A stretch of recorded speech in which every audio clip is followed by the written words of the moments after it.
The invitation read, Mountain Crest Resort, Daniel, don't attend. I replied, understood. The day of the event, the resort director approached Dad. Sir, the owner needs to speak with you.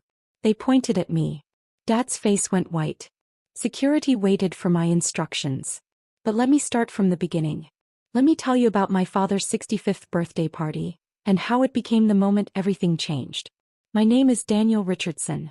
I'm 31 years old. And for most of my life I've been the family disappointment. My older sister Victoria is a surgeon. Cardiovascular. She saves lives daily at Seattle's top hospital and drives a Mercedes that costs more than most people's houses.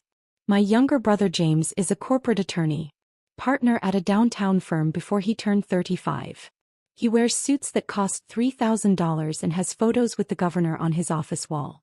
And then there's me, Daniel. The one who never finished anything.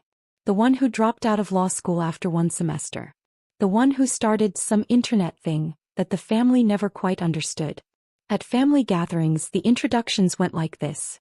This is Victoria, our daughter, the heart surgeon. This is James, our son, partner at Morrison & Wells.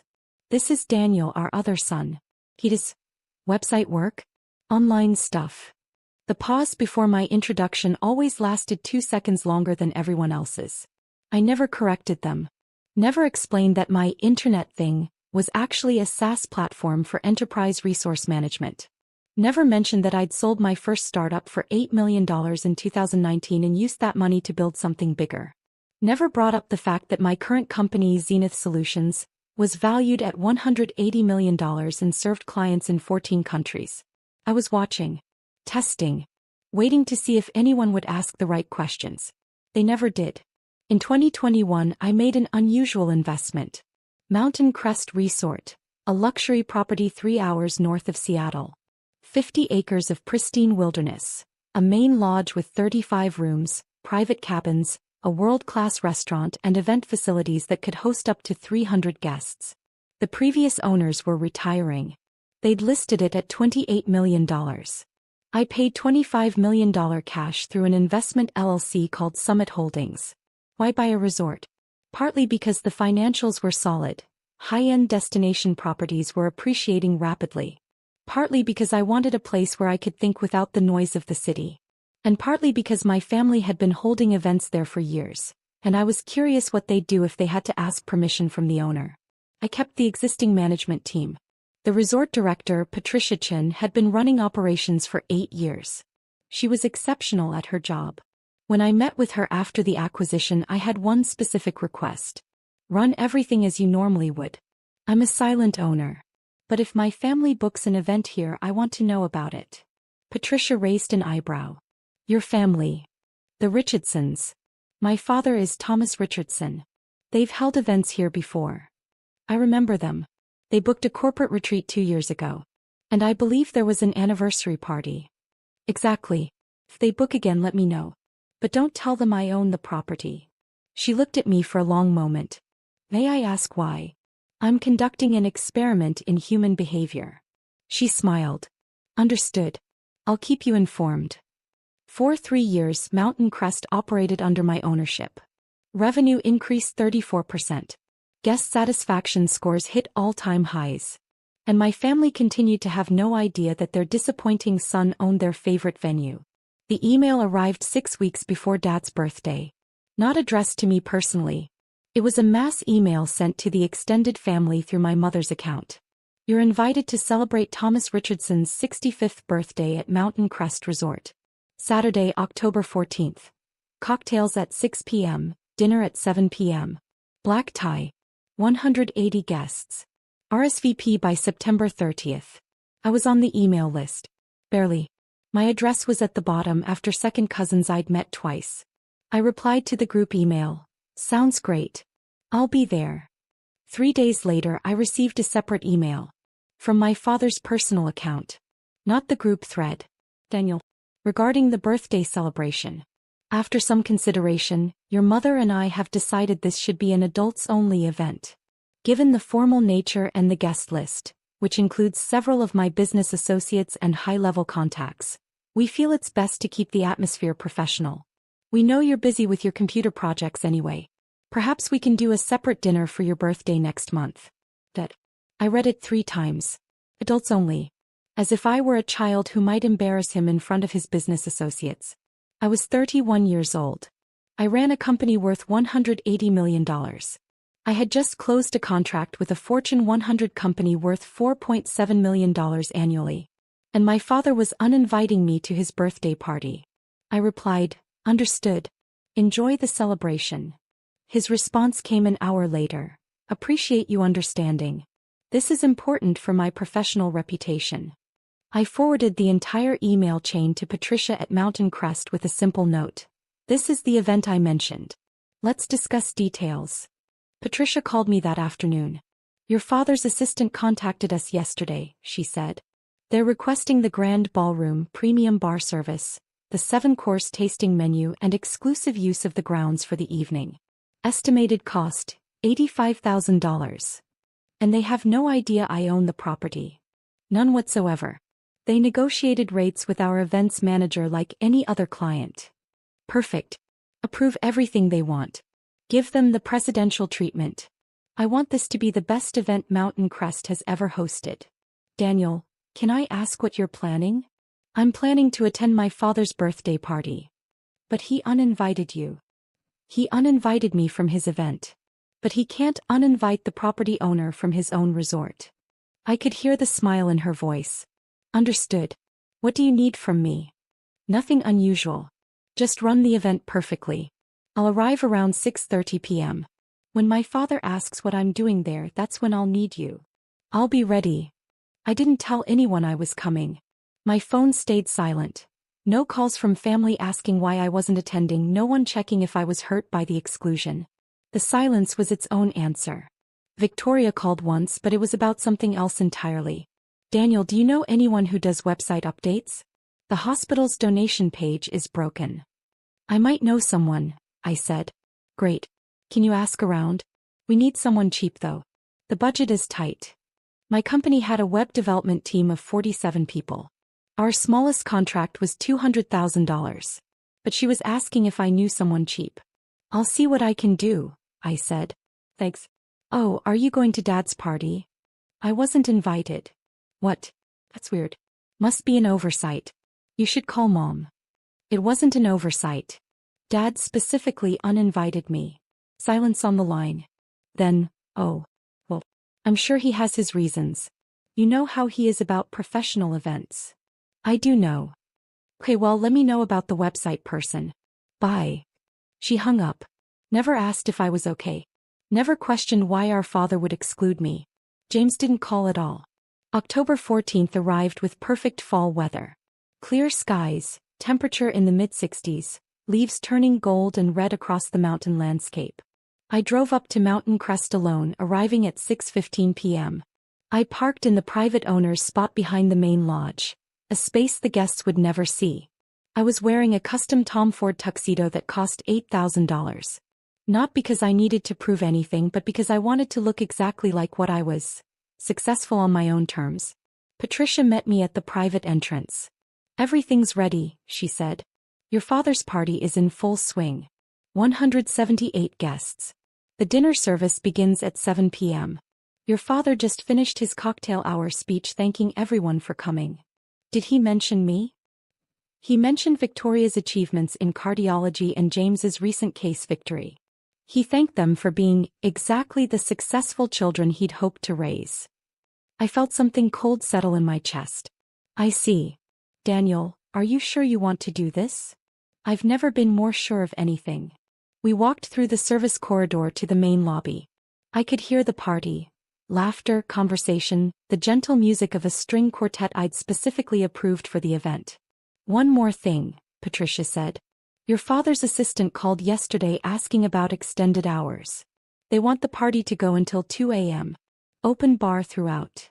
"And what did you tell them?" "I said we'd need to confirm with ownership. They offered an extra $15,000 for the extension." "Approve it. Tonight is going to be perfect for them. Right up until it isn't." I walked into the grand ballroom at 6:32 p.m. The space was stunning. Crystal chandeliers, floor-to-ceiling windows overlooking the mountains, tables set with fine china and fresh flowers. My father had spared no expense. On my property. I stood in the doorway for a moment. Several people glanced at me, a well-dressed stranger in a tuxedo. No one recognized me immediately. Then my cousin Michelle saw me. Her eyes went wide. Daniel, what are you doing here? Her voice carried. Heads turned. I saw my mother's face across the room. Confusion, then something like panic. My father was near the bar, talking with a man I recognized as the CEO of a regional banking chain. He turned at the commotion. Our eyes met. I watched my father's expression cycle through surprise, confusion, and then anger. He excused himself from his conversation and walked toward me, my mother right behind him. Daniel, he said quietly. What are you doing here? Attending a party. I thought we discussed this. This is not an appropriate event for you. I got that message. The adults-only email was very clear. People were watching now, trying to pretend they weren't, but the conversations had gotten quieter. Then why are you here? My mother's voice was tight. Daniel, this is embarrassing. Is it? I looked around the ballroom. I think it's a lovely event. The venue is spectacular. My father stepped closer, his voice dropping. I'm asking you to leave. This is my birthday celebration. These are important people. I don't need you here creating drama. Creating drama? I just walked in. Your presence here is inappropriate. You weren't invited for a reason. And what reason is that, Dad? He glanced around. More people were definitely listening now. This isn't the time or place. No, I think it is. You sent me an email saying this was adults only. That my presence might damage your professional reputation. I'm curious what you think I might do that would be so damaging. My mother grabbed my arm. Daniel, please. Don't make a scene. I'm not making a scene, Mom. I'm just asking a question. My father's jaw was tight. Fine. You want to know? You're 31 years old and you still haven't built anything real. These people here, they're executives, business owners, community leaders. They've accomplished things. I don't need them asking what my son does and having to explain that you run some internet hobby. The words hung in the air. An internet hobby. I looked at my father. Really looked at him. At 65, he was still imposing. Tall, well-dressed, the kind of man who commanded rooms. He'd built a successful consulting firm, retired comfortably, and spent his social capital carefully. And he saw me as a liability. An internet hobby, I repeated. Daniel. Patricia appeared at exactly the right moment. She walked up to our small group with the confident stride of someone who owned the space. Because technically I did. Excuse me, she said. Mr. Richardson? My father turned, grateful for the interruption. Yes. I'm Patricia Chin, the resort director. I apologize for the interruption, but the property owner has arrived and needs to speak with you about tonight's arrangements. My father looked annoyed.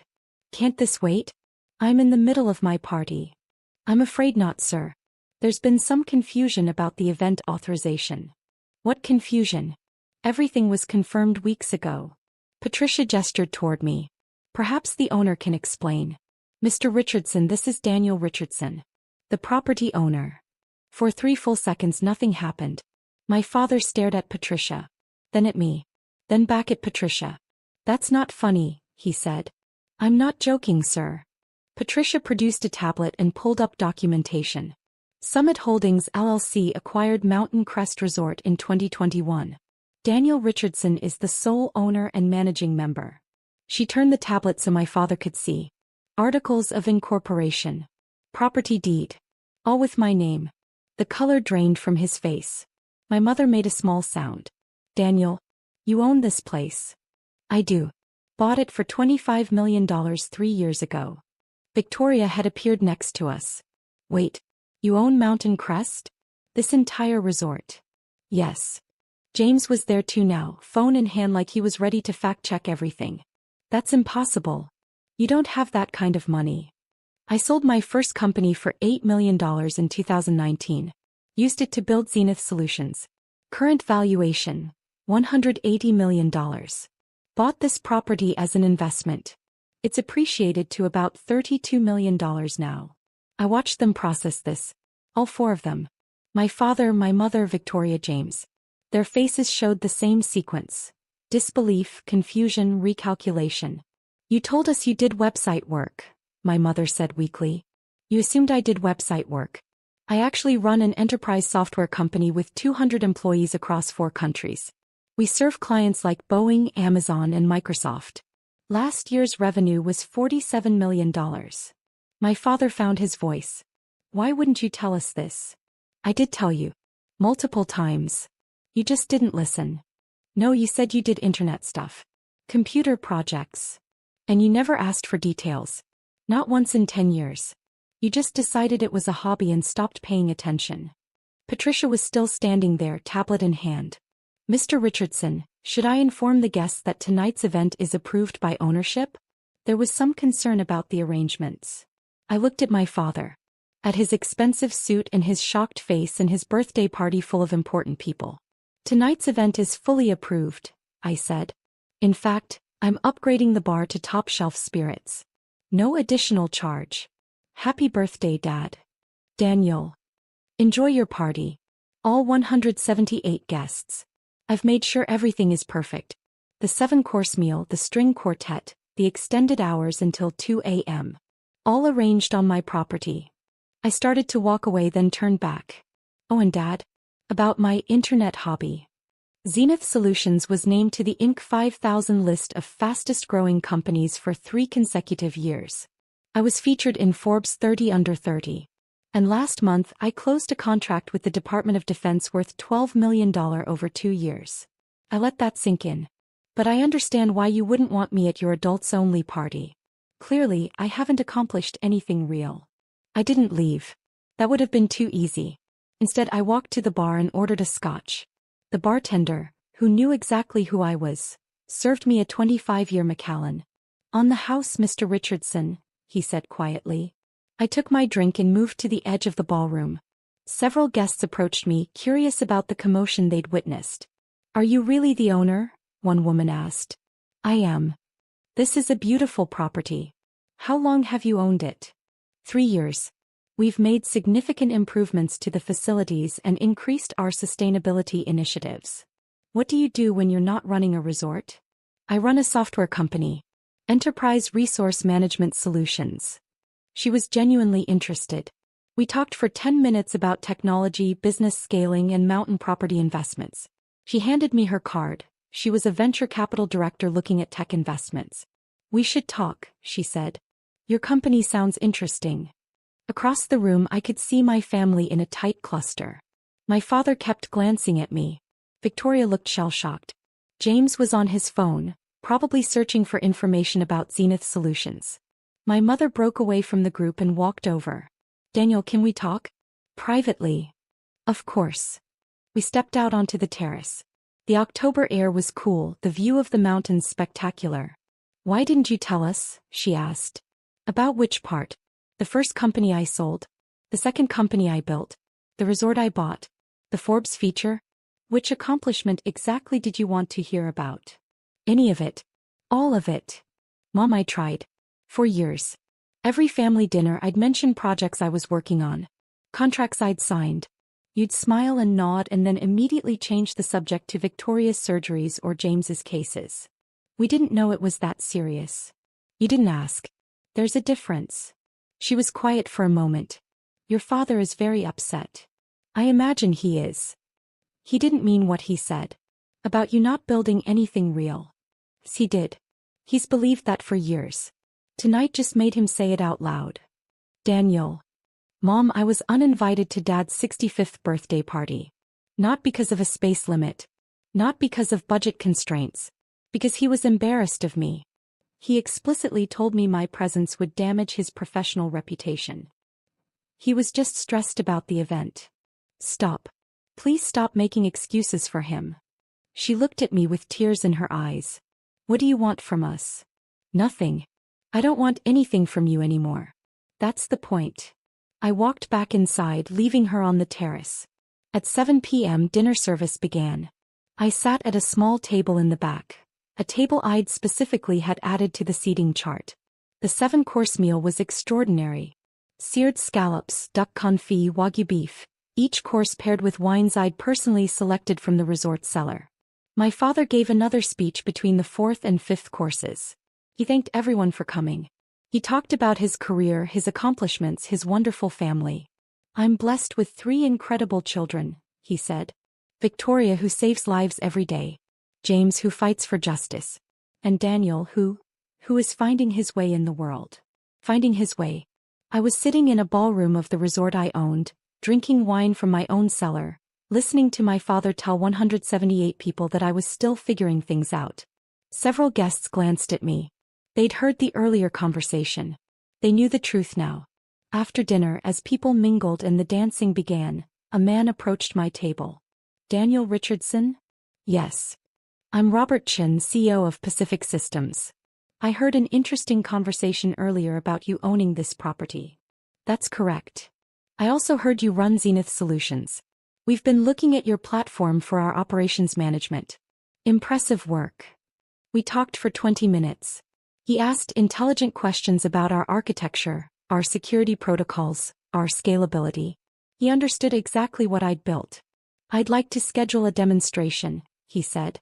We're looking at a 2-year contract, probably in the $3 to $5 million range. I gave him my card. My real card. PO Zenith Solutions. Have your team reach out. We'd be happy to present. After he left, 3 more people approached. 2 other CEOs and a director from a tech investment firm. Word had spread through the party that the owner wasn't just some silent investor. I was the owner present at the party, the one Thomas Richardson had tried to exclude. The irony wasn't lost on anyone. At 9:30 p.m. my father found me on the terrace. We need to talk, he said. I'm listening. Why are you doing this? Making a spectacle at my birthday party? I walked into a party at my own property. You're the one who made it a spectacle by trying to have me removed. I didn't know you owned the resort. Would it have mattered? Would you have treated me differently if you'd known? He was quiet. The answer is yes, I said. You would have treated me differently. Because you only respect success you can see and understand. You respect Victoria's surgeon title. You respect James's law partnership. But you never respected what I built because you didn't understand it. I don't understand computer stuff. It's not about computers, Dad. It's about respect. I've been building businesses for 10 years. I've been successful for 10 years. And you never once asked for details. You just labeled it as an internet hobby and dismissed it. I'm your father. You should have made me understand. No, you're my father. You should have tried to understand. He looked out at the mountains. I got 3 business cards tonight from people asking about your company. Robert Chin wants a meeting. Patricia mentioned you were featured in Forbes. Yes. Why did you hide all this? I didn't hide it. I just stopped performing it for you. I stopped trying to impress you. And when I did that, you decided I was a failure. That's not fair. You uninvited me to your birthday party. You told me my presence would damage your professional reputation. You told 178 people I'm finding my way, while I'm sitting in a resort I own, running a company worth more than you've made in your entire career. That landed. I saw it in his face. Daniel, I didn't mean. Yes, you did. You meant every word. You just didn't expect it to have consequences. Patricia appeared at the door. Daniel, I'm sorry to interrupt. There's an issue with tomorrow's corporate booking that needs your approval. I'll be right there. I turned back to my father. Enjoy the rest of your party. Everything's paid for. The staff will take excellent care of you. Are you leaving? I'm working. Some of us have actual businesses to run. I walked past him into the resort. The party continued until 1:47 a.m. I watched from my office on the second floor, reviewing the next day's bookings and responding to emails from my actual business. At midnight, I received a text from Victoria. Can we talk tomorrow? I think we need to clear some things up. At 12:15 a.m. James sent. Your company's financials are impressive. I looked them up. I didn't realize the scale. At 12:43 a.m. my mother sent.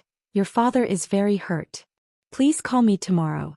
I didn't respond to any of them. The guests left in waves. Luxury cars pulling out of the circular drive, valets running, everyone talking about what a lovely event it had been. My father and mother were among the last to leave. I watched from my window as they got into their Mercedes. My father looked up at the building, at his son's building, and I wondered what he was thinking. Patricia knocked on my office door at 2:15 a.m. They're all gone. Housekeeping is starting cleanup. The event went perfectly. Thank you, Patricia. Excellent work as always. Daniel, can I ask something? Of course. Do you feel better? After tonight? I thought about it. I don't feel better. But I feel clear. Clear. For years I thought maybe I was the problem. Maybe I wasn't successful enough, accomplished enough, impressive enough. Tonight proved that wasn't it. I could own a resort, run a $180 million company and have Forbes features, and my father would still see me as lesser. Because he decided who I was years ago and refused to update his assessment. That must hurt. It does. But it also frees me. I don't need to keep trying. I can just be who I am. My phone exploded with messages over the next week. Victoria called 6 times before I finally answered. Daniel, we need to talk about what happened. What's there to talk about? You humiliated Dad at his own birthday party. I attended a party at my own property. Dad humiliated himself. He didn't know you owned the resort. That's not the issue, Victoria. The issue is he uninvited me because he was ashamed of me. Because he thought I was a failure. That's the part you should be upset about. Silence. Vicky, did you ever ask me what my company does? Did you ever Google Zenith Solutions? Did you ever wonder how I afforded my house or my car or anything else? I thought you were doing okay. I didn't know it was this big. You didn't know because you didn't ask. None of you did. You just accepted Dad's narrative that I was the disappointing son and never questioned it. That's not fair. Isn't it? How many times have you called me in the past 5 years to talk about my life? Not to ask for tech help. Not to mention me in passing. To actually ask about my work, my goals, my achievements. She was quiet for a long time. I'm sorry. I appreciate that. But it doesn't change anything. Are you going to stop coming to family events? I don't know yet. I'm figuring out what I want my relationship with this family to look like. Daniel, we're still family. Family shows up for each other. Family asks questions. Family doesn't let one person get uninvited from birthday parties because they're considered embarrassing. You all failed that test. I hung up. James was next. He sent a long email about how he'd looked into Zenith Solutions, how impressive the growth metrics were, how he'd like to discuss potential investment opportunities. I replied, not interested. But thanks for finally looking. My mother called every day. I let it go to voicemail. Her messages were all variations of the same theme. Your father is hurting, we need to fix this, family is important, please call back. On day 8 my father called. I almost didn't answer. But curiosity won. Daniel. Dad. I've been thinking about what you said. About respect. I waited. I was wrong. About how I treated you. About what I said at the party. You were right, I didn't try to understand what you built. I just assumed because it wasn't law or medicine that it was somehow less important. Okay. I'm sorry. I'm genuinely sorry. I appreciate that. Can we fix this? I looked out my office window at Lake Washington. I don't know, Dad. You spent 10 years dismissing me. You can't fix that with one apology. What do you need from me? I need you to understand that your approval isn't what makes me valuable. I'm successful whether you acknowledge it or not. I built something meaningful whether you understand it or not. And I'm going to keep building it whether you're proud of me or not. I am proud of you. I see that now. You're proud of my net worth and my property and my Forbes feature. But are you proud of me? The person who built those things. The son who kept trying to connect with you for years while you dismissed him. He didn't have an answer. That's what I thought, I said. When you can answer that question honestly, call me back. I ended the call. Thanksgiving. The first family holiday since the party. My mother called 2 weeks before. Will you come to Thanksgiving dinner? Please? Your father wants to see you. I'll think about it. Daniel, it's been 3 months. This has gone on long enough. Has it? Has Dad actually changed? Or does he just want things to go back to normal? He's been different. He asks about you. He's been reading articles about your company. That's nice. But reading articles isn't the same as understanding who I am. I didn't commit to Thanksgiving. I let the question hang. 2 days before the holiday, my father showed up at my office in Seattle. Not my home office. My actual office. The headquarters of Zenith Solutions. My assistant called me. Daniel, there's a Thomas Richardson in the lobby asking to see you. Send him up. My father walked into my office and stopped. He looked around at the open floor plan, the developers at their workstations, the conference rooms with whiteboards covered in code, the walls with our company values and our client logos. This is impressive, he said quietly. Thank you. I didn't realize it was this substantial. No one in the family did. That was the point. He sat down across from my desk. I came to ask you personally to come to Thanksgiving. But I also came to see this. To understand what you've built. And what do you think? I think I've been an idiot. I think I spent 10 years dismissing something I didn't understand and I missed out on knowing my own son. I leaned back in my chair. What changed? I had lunch with Robert Chen last week, the CEO I met at my party. He spent 30 minutes telling me about your company's technology, your leadership, your reputation in the industry. And I realized he knew more about what you'd accomplished than I did. Your father knew less about you than a stranger at a party. That must have been uncomfortable. It was humiliating. But I deserved it. He paused. Daniel, I'm not asking you to forget the past. I'm asking for a chance to do better in the future. I studied my father. He looked older somehow. Tired. I'll come to Thanksgiving, I said. But things are different now. I'm not going to perform success for you.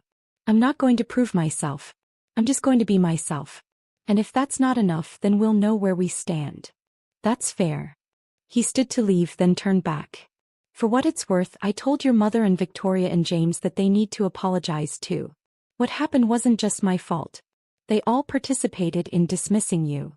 I appreciate that. And Daniel, I've started telling people about what you've accomplished. Not because of the money or the Forbes feature. Because you built something from nothing and you did it without anyone's help. That takes real character. After he left, I sat at my desk for a long time. Was one conversation enough? Well, was it a start? Maybe. I showed up at my parents' house at 2 p.m. with a bottle of wine that cost $400. Not to show off. But because I could and because it was excellent wine. Everyone was already there. Victoria, James, their spouses, my parents. The introductions were different this time. This is Daniel, our son. He runs Zenith Solutions, a technology company. My mother's voice was careful, proud, uncertain. This is my brother Daniel. He owns Mountain Crest Resort. Among other things. Victoria's addition felt forced but genuine. Dinner was awkward at first. No one quite knew how to act. But halfway through the meal, James asked a real question. Daniel, how did you get the Department of Defense contract? That must have been a complex bid process. I explained it. The RFP, the security requirements, the technical demonstration, the negotiation. He listened. Really listened. Asked follow-up questions. Victoria chimed in. I told the hospital board about your company.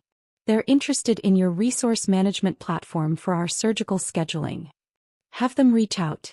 We'd be happy to do a demo. My father was quiet through most of dinner. But when dessert came, he raised his glass. I want to say something. 3 months ago I made a terrible mistake. I failed to see and appreciate what my son had accomplished. I let my own narrow view of success blind me to what was right in front of me. Daniel, I'm sorry. And I'm proud of you. Not just for what you've built, but for how you've handled my failure to recognize it. The table was silent. To Daniel, he said. To family. And to second chances. Everyone raised their glasses.